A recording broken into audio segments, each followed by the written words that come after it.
Meridian Station hung in orbit above Thessa Prime like a jewel someone had polished too enthusiastically, all gleaming surfaces and architectural ambition. Rook Halstead ignored the aesthetic and focused on the grinding noise coming from Carbon Scrubber Array 7, which sounded like mechanical murder and couldn't be healthy for anyone breathing the processed air. He'd been on station for 4 days, contracted to repair environmental systems that previous technicians had declared functional within acceptable parameters. Rook had learned early in his career that acceptable parameters usually meant barely working and probably going to catastrophically fail soon. The station was buzzing with nervous energy. Treaty negotiations between humanity and the Thessian Empire were wrapping up, and apparently the Thessian Queen Matriarch herself was arriving for the signing ceremony. Rook had seen the preparations, extra security, obsessive cleaning, someone arguing loudly about flower arrangements that cost more than Rook's annual income. He stayed in the maintenance tunnels where he belonged. Contractor Halstead. A voice crackled through his comm. Station Director Voss requests your presence at the reception hall for the royal welcome ceremony. All essential personnel are required to attend. Rook paused mid-diagnostic. I'm fixing the thing that makes air breathable. That feels pretty essential to me staying down here. Director's orders, 900 hours, formal dress encouraged. The comm clicked off before Rook could argue that his version of formal dress was coveralls without visible grease stains. He leaned back against the tunnel wall and closed his eyes. 6 months. That's how long it had been since Dust's Edge, since the storm, since the crashed pod. He'd done dozens of contracts since then, moved through stations and colonies like water through a filter, never staying long enough for anyone to ask about scars or stories. But now he was on Meridian, and the Thessian crown heir was arriving, and Rook's hands were shaking slightly as he packed up his tools, because he had a terrible feeling that the universe was about to make his life very complicated. He'd found her in a caustic dust storm that turned the air into liquid pain. Her escape pod was half buried, emergency beacon dark, life support making sounds that suggested impending failure. She'd been maybe 13, maybe younger, hard to tell with Thessians, with long ears that marked her species and terror in her dark eyes. Rook didn't think, just acted. Cracked the pod's seal, pulled her out, started walking toward his shelter 3 kilometers away. The storm ate through his suit's outer layer, burned his exposed skin. The girl was crying, gasping in the recycled air his emergency breather provided, so he sang to her. Stupid songs from musicals his sister had loved. Anything to keep her calm, keep her talking, keep her believing rescue was coming. 3 hours. That's how long it took before he saw the ships descending through the storm. Long enough for his suit's integrity to drop to critical levels. Long enough for the girl to tell him her name was Kaela, and she was scared, and she missed her mother. He'd set her down near the rescue team's approach, made sure they saw her, then walked away before anyone could ask for his name or his story. Standard procedure. Don't get involved. Do the job. Move on. Except now he was standing in a reception hall in his cleanest coveralls, which still bore faint stains he couldn't quite remove, surrounded by diplomats in formal attire who made him feel like a wrench in a jewelry box. The station director was giving a speech about cooperation and shared futures. Rook mentally calculated how many carbon scrubbers he could repair in the time this ceremony was wasting. Then the doors opened, and the Thessian delegation entered. Guards first, in ceremonial armor that probably cost more than Rook's ship. Advisors next, carrying tablets and wearing the carefully neutral expressions of people paid to manage complications. And then Queen Matriarch Yavel, tall and elegant, her long ears adorned with jeweled cuffs, her presence commanding the room without effort. Beside her walked a girl in formal robes that seemed slightly too large, moving with practiced precision that couldn't quite hide her youth. Crown Heir Kaela. Rook's heart kicked against his ribs. He was standing near the back near the maintenance access. He could leave, right now, Just slip away before. Kaela's eyes swept the room and locked onto him. She stopped walking. Completely froze mid-step, her formal composure shattering. Her breath caught audible in the suddenly quiet hall. "Mom!" Her voice was barely a whisper, but it carried. "It's him." Every head turned. First to Kaela, then following her gaze to where Rook stood frozen like a particularly stupid deer in headlights. Queen Yvel's expression shifted from diplomatic pleasantness to sharp, focused attention. She looked at her daughter, then at Rook, and understanding began to dawn in her dark eyes. Rook wanted to disappear into the floor. Instead, he stood there while the most powerful woman in 3-star systems began walking toward him with the steady certainty of someone who'd just found something she'd been searching for.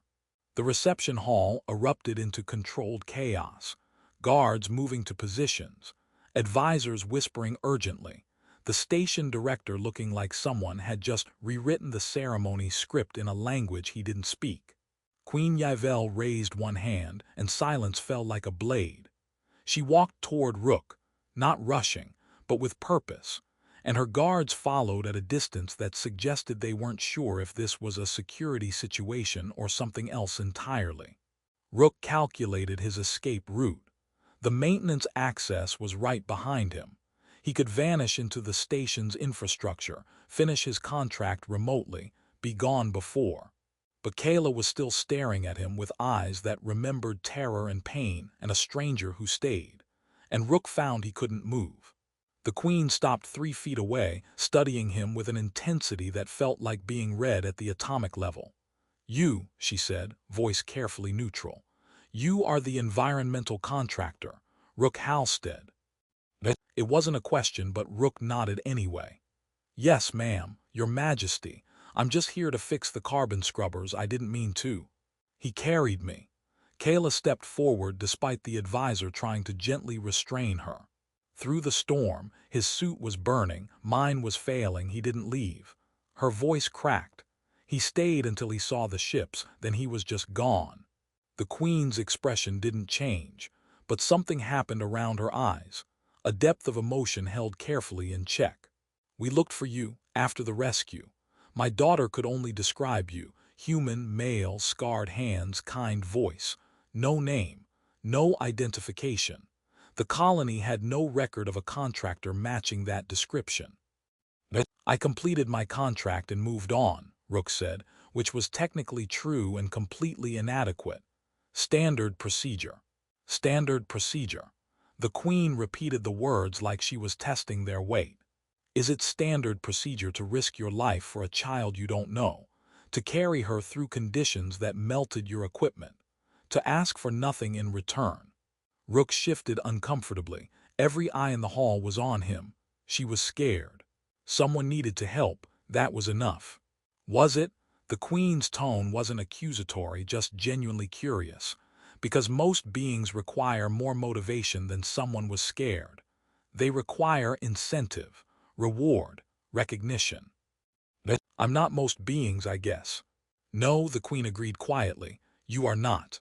Kaela moved closer, and Rook could see she was taller now than 6 months ago, growing into the formal robes that marked her status.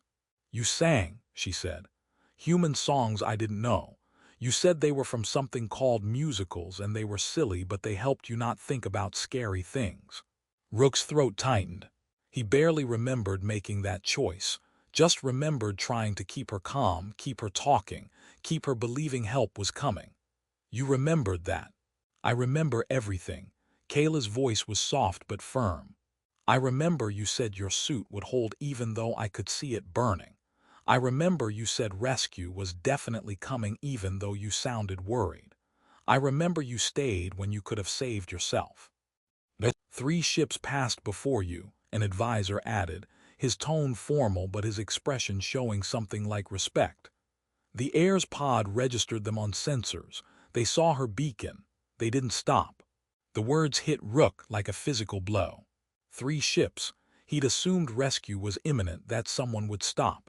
He'd had no idea she'd been out there for hours, watching help pass her by. "The storm was rated lethal," another advisor continued. 17 humans and 4 Thessians died in that event. The logical action was to wait for it to pass. You chose otherwise. She was a kid, Rook said, frustration creeping in. She was terrified and alone. I'm not taking a medal for basic human decency.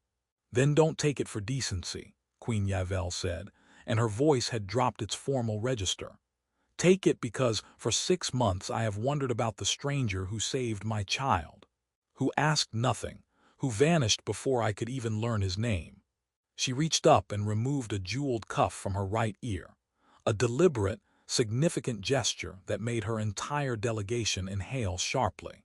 Among my people, there is no higher honor than this. It is given to those who have preserved the royal line, who have given us back what we cannot replace. She held it out. Rook looked at the jeweled cuff in the queen's outstretched hand. It caught the light, scattering colors across the polished floor, beautiful, expensive, and representing a level of recognition that made his skin crawl with discomfort. Your Majesty, he said carefully, I fix things. Environmental systems, life support, anything that keeps people breathing. That's what I'm good at. I'm not good at. He gestured vaguely at the formal hall, the watching dignitaries, the weight of attention, this. You're good at seeing someone who needs help and providing it, the Queen corrected. That seems like a valuable skill. It's not a skill, it's just, Rook struggled for words. It's just what you do. You see someone scared and alone, you help them. That's not heroic. That's just being a decent person. The 17 humans and 4 Thessians who died in that storm probably also considered themselves decent people, the Queen said quietly. Yet they sheltered in place, as was logical and safe and recommended by every emergency protocol. You made a different calculation. I didn't calculate anything, I just moved. Exactly, the Queen's expression softened slightly. You acted without weighing personal cost against potential gain. In my experience, that kind of integrity is rare enough to be precious. Kaela stepped even closer, close enough that Rook could see the formal makeup couldn't quite hide the youth in her face. When you carried me, she said, you told me about your sister, how she loved musicals and made you watch them even though you thought they were silly. You said she always believed in happy endings even when things looked bad. Rook's chest tightened. He'd forgotten that conversation, forgotten spilling personal history to keep a terrified child distracted. Yeah, she was like that. Died 7 years ago, medical transport accident. The words came out flat, practiced. She was an emergency medic, loved helping people. Understanding flickered across the Queen's face. I see. Do you? Rook met her eyes. Because I didn't save your daughter to be some kind of hero. I saved her because leaving her felt like leaving my sister, and I already did that once. I already failed to protect someone who mattered. I wasn't going to. He cut himself off, aware he was saying too much, revealing too much. The hall was silent. Even the advisors had stopped their urgent whispering. I'm sorry for your loss, Queen Yavel said, and the sympathy in her voice was genuine enough to hurt. But Kaela is not your sister. Saving her doesn't undo what happened. You understand that, yes? I understand that I did what needed doing, and I don't need recognition for it. Rook's voice came out harder than he intended. I especially don't need to be paraded around as some example of human virtue, or whatever political narrative this is building toward. It's not political, Kaela said, and there was steel in her young voice. It's personal. You saved my life. You stayed when you could have left. You sang silly songs until I stopped being scared.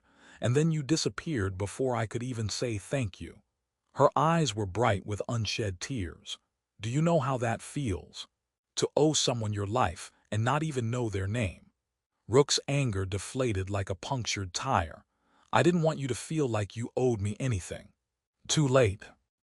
They stared at each other, the contractor and the crown heir, while the weight of 6 months of unanswered questions hung between them. Finally, Rook sighed. Okay, fine, I'm Rook Halstead. I'm 40 years old. I fix broken things for a living. I'm bad at accepting compliments and worse at formal events. And 6 months ago, I did something that felt obvious at the time, but apparently wasn't. It wasn't obvious to 3 other ships, Queen Yavel reminded him gently. She still held out the cuff.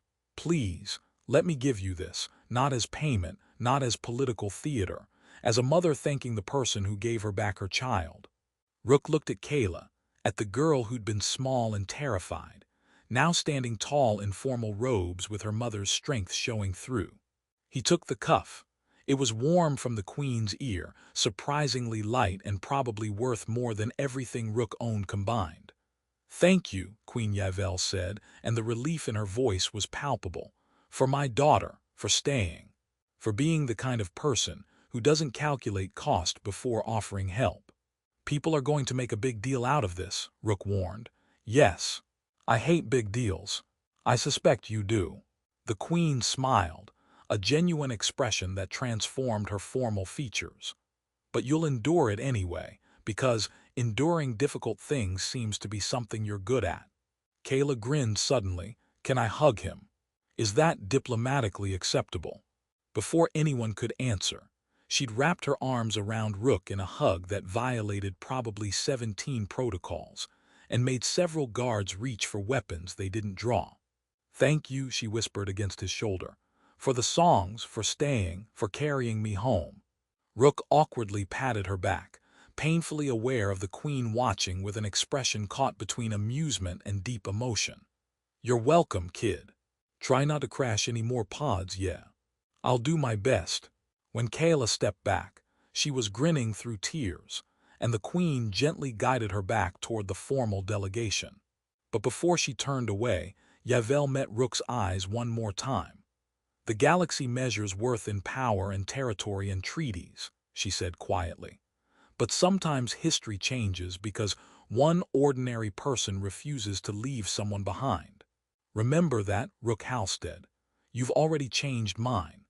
The ceremony continued after that, speeches and formal declarations that Rook barely registered. He stood at the back of the hall, turning the jeweled cuff over in his scarred hands, still not entirely sure what had just happened. Kaela kept glancing back at him throughout the proceedings, grinning whenever their eyes met. The Queen maintained her formal composure, but there was a lightness to her now that hadn't been there before, like a weight she'd been carrying had finally been set down. When the ceremony finally ended and the crowds began to disperse, Rook tried to slip away. He made it exactly 3 steps before Kaela intercepted him. You're not actually going to disappear again, are you? She asked, and despite the formal robes and the royal bearing, she sounded like what she was. A teenager who'd found someone important and was terrified of losing them again. I have carbon scrubbers to fix, Rook said, which was true but also evasive. After that I have 17 other contracts lined up across 4 systems. But you'll come back. There was vulnerability in the question that made Rook's chest ache. Why would I come back? Because, Kaela hesitated, glancing back at where her mother was deep in conversation with human diplomats. Because I'd like to know you. Not as the stranger who saved me. As a person. Someone who understands what it's like when everyone treats you like you're made of glass because something bad almost happened. Rook understood that feeling more than he wanted to admit. Your mother might not approve of you hanging around with random contractors. My mother just gave you one of the highest honors in Theshan culture. I think she approves. Fair point. I'm not good at staying in touch, Rook warned. I move around a lot.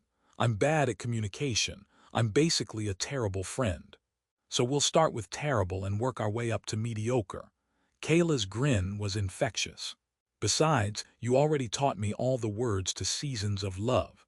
We're practically bonded for life. Despite everything, Rook laughed. That's the worst song to get stuck in your head. 525,600 minutes. Don't. How do you measure a year in the life? I'm leaving. But he was smiling and Kaela knew it. She pulled out a small data chip. My personal comm code, not the official royal one, my actual code. For when you want to complain about broken environmental systems or share terrible musical recommendations. Rook took the chip carefully. I really am bad at staying in touch. Then I'll be annoying and message you first. Kayla's expression turned serious. Thank you, again, for everything, for seeing me as a scared kid instead of a political asset, for staying, for remembering I was worth saving. You were always worth saving, Rook said quietly. Title or no title, that was never the question. Kayla hugged him again, quicker this time, more casual, like they were actually friends rather than stranger and royalty. Then she was gone, swept back into the formal delegation, leaving Rook standing alone with a jeweled cuff in his pocket and a data chip in his hand. He made it back to the maintenance tunnels before anyone else could intercept him. The carbon scrubbers were still grinding ominously, oblivious to the fact that Rook's entire day had gone sideways in ways he couldn't have predicted. He sat in the quiet darkness, holding the cuff up to the dim work lights. It was beautiful in a way that felt almost alien, which he supposed it was. A piece of another culture's highest honor, given to a human who'd just been doing what felt right. His comm chimed. A message from an unknown sender. Thank you for returning what I thought was lost. If you ever need anything, anything at all, you have a friend in the Thessian Empire. Yavel. Rook stared at the message for a long time. A friend in the Thessian Empire. The most powerful woman in 3-star systems offering friendship to a contractor who fixed broken air filters. He thought about his sister, about the medical transport accident, about 7 years of moving from contract to contract, because staying still meant remembering what he'd lost. He thought about Kayla's voice in a failing pod, terrified and young, asking if rescue was really coming. He thought about 3 ships that passed by because the logical thing was to wait out the storm. And he thought about how sometimes the most important thing you can do is stay when every logical calculation says you should leave. The carbon scrubbers still needed fixing. There was work to do. But for the first time in 7 years, Rook felt like maybe, just maybe, he'd done something that mattered in a way that went beyond keeping systems functional. He'd helped someone who needed it, and she remembered. His comm chimed again. This time it was Kaela, 525,600 minutes. Rook groaned and typed back, I'm blocking this number. Her response was immediate, no you're not. She was right, he wasn't. Outside the maintenance tunnel, the station continued its careful dance of diplomacy and politics. Treaties were